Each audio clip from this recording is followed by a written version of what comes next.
When you categorize a gap as a bug and a shortcoming and a critical bug and issue and shortcoming, then I assume it's easier to mobilize a bigger chunk of the community to pay attention and start to chip into the work, the review, following the guidelines that got created.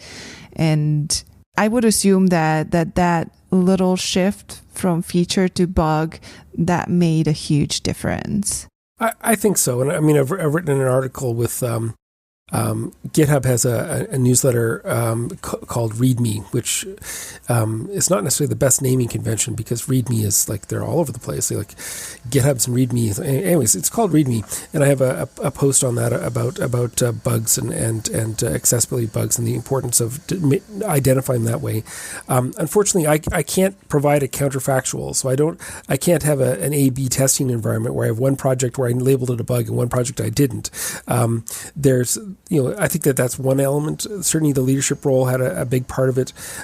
Being able to find that there's people who understand that this is the right thing to do, and that like it might be very annoying to have to go off and to do things that take longer and that are more complicated and that have like there's so many different kinds of assistive technology out there. There's so many different kinds of people trying to go off and to build for even a portion of the varieties of ways that people engage with technology and is a real challenge. And like there's things that we're still addressing. Like I quite enjoy using dark mode some of the time, not all the time, but some of the time I like dark mode.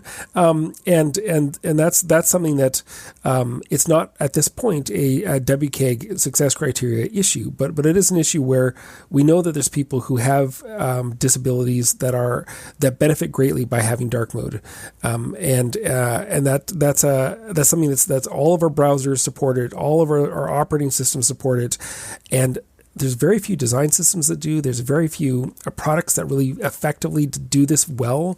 It's hard to test for it. It's hard to design for it. Like the implementation of dark mode as on the web has been sad. And this is this is just like one of the new features that's being added. And there's so many others that are just rushing out the door.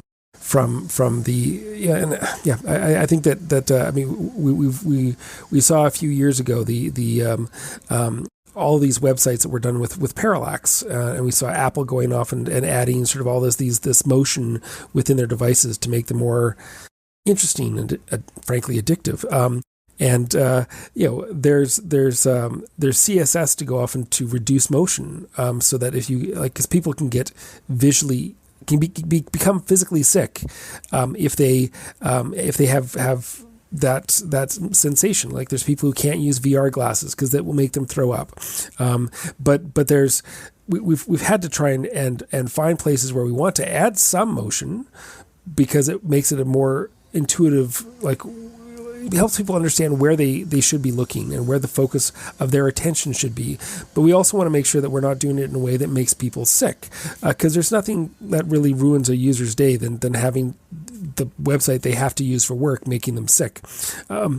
But that's not even that's not a WCAG success criteria. That's nothing. There's nothing that at this point that says you like even defining like how do you in a standard go off and provide ways to determine a pass and fail as to whether or not there's enough motion on the screen to determine that this is a violation of WCAG. Like there's no test to do that is understandable. It's like art. You see it when you know it when you see it. So there's a lot of work left. Oh yeah. There's lots of work left. Yeah, we're nowhere near the end of the journey, and it's also just fascinating to think about what else we can do. Like there's a guy named Doug Schleppers who's with Fizz Studios, and he's brilliant, and he used to work for the WC3, and he's finding ways to go off and to use sound to be able to convey information about charts and graphs and other like information graphics, and it's just so neat to be able to think about how you can provide those visuals about what is this chart saying? How do I know that if I can't see it? And so I took what he was doing a little while ago and was like, oh well, what if I know that haptics are now built into the web. I mean, they don't work on the iPhone because the iPhone doesn't want you to be distracted by it, but on Android you can have haptics built in. So like, couldn't I convey the same information that's being done through sound by the vibrations on my phone? And it's like, oh yeah, you can. That's pretty neat. Like there's so many potentials of this technology. Like it's moving so much more quickly than it did back in the day, and it's exciting, but it's also just hard to keep up and know where do you keep your attention. How do you try and focus in on where you can make the most change possible?